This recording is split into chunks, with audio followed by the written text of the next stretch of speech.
Our next guest is an award-winning cognitive scientist and author of the best-selling book, Clarity on Demand. He also recently received a standing ovation at Harvard for his talk on clarity. I'm so happy to welcome Dr. Vijay Ram. Thank you so much for being here this morning. It's a pleasure to be here. So I want to talk about writer's block. What is it, and what are some ways to overcome it?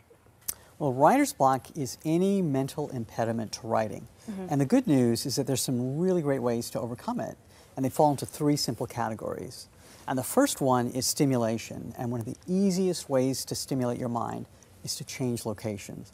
Now, a place that's interesting, that you're not as familiar with, or where the vibe is constantly changing is a really good one. For example, Steven Spielberg says he gets some of his best ideas when he takes drives on the freeway. Director Christopher Nolan says he will take walks to stave off writer's block. It's energizing, it's stimulating, but it changes your frame of mind. Yeah, that makes sense. Yeah. Now, exercise is another stimulation technique. Sounds like a lot of work. Could be.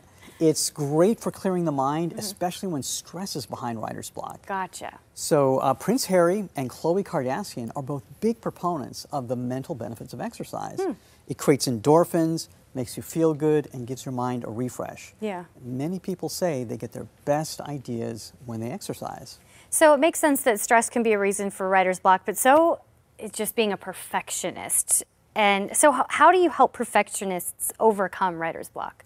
Well, the second category is simplification, simplifying the task. And one of the easiest ways to do that is to simply stop trying to do it so well. So great for perfectionists. Yes. So President Barack Obama says, stop obsessing, just get started, then it gets easier. Yeah. The late poet Maya Angelou said she would write the most boring, awful lines, but then the good stuff would come. So the main idea is just start getting words onto paper, and then, as Obama says, it's a lot less intimidating when you're not staring at a blank page. Right. So is there any special trick to expression so you can just get unstuck? So the third category is actually dealing with the block itself. And one of the most powerful ways to do that is to express what you're feeling, express the block itself. Eminem and Gwen Stefani both suffered from years of writer's block recently, and they both dealt with it by writing about what they were going through. Eminem did it with Talking to Myself, where he wrote about falling asleep from writer's block in the middle of a McDonald's parking lot, and Gwen did it with What You're Waiting For, and she talked about the voices in her head and all the pressure she was feeling. Now, the key with that is to express with art. So helpful. Well, thank you so much for being here this morning, Doctor. If you want to find out more information about this segment, you can log on to our website, fox4morningblend.com.